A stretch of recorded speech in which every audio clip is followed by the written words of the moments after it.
So ఇప్పుడు Iran supreme లీడర్గా ఎవరైతే అయతుల్లా ఖమేనీ కుమారుడు మొజ్తబా హుస్సేని ఖమేనీ అవును. ఎన్నికయ్యారు. ఇప్పుడు ఈయనకు ఉన్నటువంటి అనుభవం ప్రకారము ఇప్పుడున్నటువంటి ఈ పరిస్థితుల్ని ఏ రకంగా ఫేస్ చేస్తాడంటారు? అంటే ఆయన ముందున్నదంతా ఇప్పుడు పెద్ద ముళ్ళదారి. అవును. మంచి ప్రశ్న ఏమంటే అంటే ఆయనకైతే రాజకీయ అనుభవం లేదు. ఎప్పుడు ఏ పదవి తీసుకోలేదు ముస్తఫా. ఎక్కడ అంటే ఒక తండ్రికి చేదోడు వాదోడు ఉన్నాడు, తండ్రి వెంబడి ఉన్నాడు, తండ్రి రాజకీయాలు చూసిండు. అది ఉంటది ఖచ్చితంగా. ఇప్పుడు నెహ్రూ ప్రభావం ఇందిరాగాంధీ మీద ఉండదా ఉన్నది. కానీ స్వయంగా పదవులకు వచ్చింది మాత్రం సమాచార వ్యవహారాల శాఖ మంత్రి ఇందిరాగాంధీ వచ్చింది కదా. ఈయన ఎక్కడ ప్రభుత్వంలో ఏ కీలక పదవులు లేడు ఇప్పటిదాకా ముస్తఫా. ఒకటి కానీ మద్దతు ఉంటది కదా. మిగతా సమాధానం ఉన్నారు కదా, వాళ్ళందరూ ఏం చేస్తారు, ఎట్లా పోవాలి ఈ సంగతి చెప్తారు.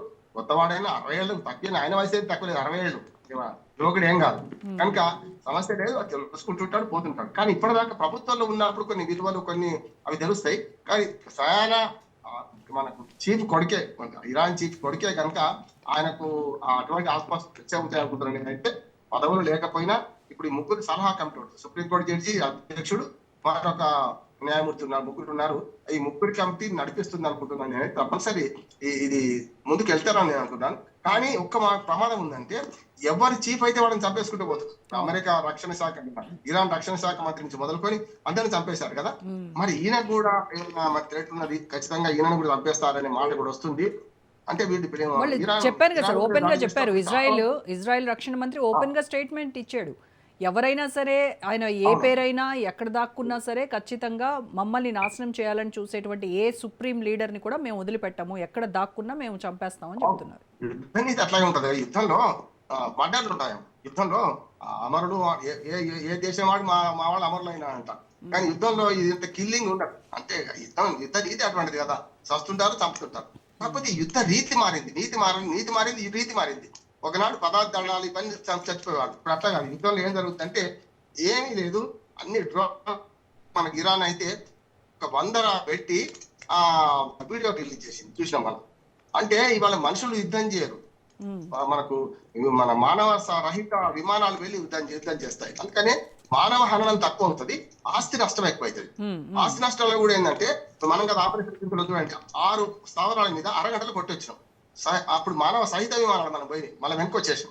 ఇది ఇప్పుడు డ్రోన్ల ద్వారా ఏమిటంటే, డ్రోన్ చాలా తక్కువ ఖరీదమ్మా. 16 లక్షలకు డ్రోన్ అంటే ఇది చెప్పండి. 16 లక్షలకు డ్రోన్ అంటే ఎన్ని పోతే ఏమవుతుంది?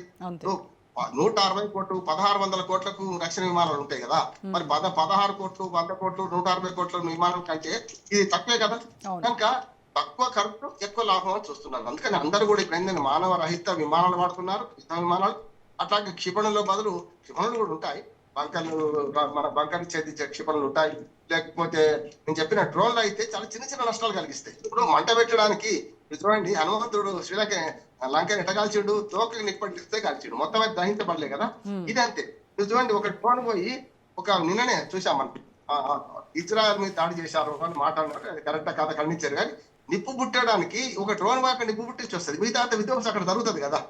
అందుకనే ఇప్పుడు యుద్ధ నీతి మారింది, యుద్ధ రీతి మారింది. ఈ యుద్ధ రీతి మారడంలో మాత్రం ప్రపంచ యుద్ధం అయితే రాదని నేను అనుకుంటున్నాను. ఎందుకంటే అందరూ అద్దాల గదిలో కూర్చున్నాం. ఎవ్వరు కూడా ఈ అద్దాల గదిలో కూర్చున్న వాళ్ళు మొత్తం నాశనం కావాలని, ప్రపంచ నాశనం కావాలని కోరుకుంటే వాడు కూడా నాశనం అయిపోతారు. So out of the box ఇక్కడ ఒక విషయం గురించి మాట్లాడతాను సార్. ఇరాన్ ఇజ్రాయెల్ యుద్ధం పైన మీకు తెలుసు, వివాదాస్పద దర్శకుడు ఆర్జీవి ఒక సెటారికల్ ట్వీట్ ఒకటి చేశారు. ఏంటంటే, ఇరాన్ ఇజ్రాయెల్ మధ్య జరిగేటువంటి, అమెరికా ఇరాన్ మధ్య జరుగుతున్నటువంటి యుద్ధం ఏంటంటే జీసస్ అల్లాకు మధ్య జరుగుతున్నటువంటి ఫైట్. ఈ ఫైట్లో ఎవరు గెలిస్తే నేను వాళ్ళ మతం పుచ్చుకుంటాను అని చెప్పేసి ఆయన ట్వీట్ చేశారు. దీనిపైన రకరకాలుగా స్పందిస్తున్నారు నెటిజన్స్. ఇట్లాంటి మాట్లాడి కొంచెం పేరులోకి వస్తుంటారు అప్పుడప్పుడు. నా ఉద్దేశం ఏంటంటే, కేఏ పాల్ మాట్లాడినా, ఆర్జీ మాట్లాడినా వాళ్ళ మాటలు విలువ ముచ్చపడి. అసలు ఒక్కోసారి ట్రంప్ కూడా మనం కేఏ పాల్ గా పోల్చినా కానీ ట్రంప్ మాట్లాడితే విలువ ఉంటుంది, మనకు దేశాధ్యక్షుడు. కానీ ఆర్జీ మాట్లాడితే ఏముంటది, ఆయన 14 రెడ్డి మార్చుకుంటానని చూసినా అట్లే ఉంటది, ఎంతకని ఏముంటది. తెలుసు కదా మీకు రాజకీయాల్లో ఏమైంది. ఉత్తరగడ 14 గారు ఏమన్నారు, ఓడిపోతే నేను 14 రెడ్డి చెప్పుకుంటున్నాం. దానివల్ల మనకి వచ్చే నష్టం ఏంటి, లాభం ఏంటి అంటున్నాను. వీళ్ళందరూ ఈ రాజకీయ తీవ్రవాదులు, లేకపోతే జోకర్ తీవ్రవాదులు అంటున్నారు. ఈయనైతే ఎవరిని, మన ఆర్జీవిని అయితే స్పష్టంగా. అందుకనే ఆర్జీవి వ్యాఖ్యలకు అర్థమే లేదు.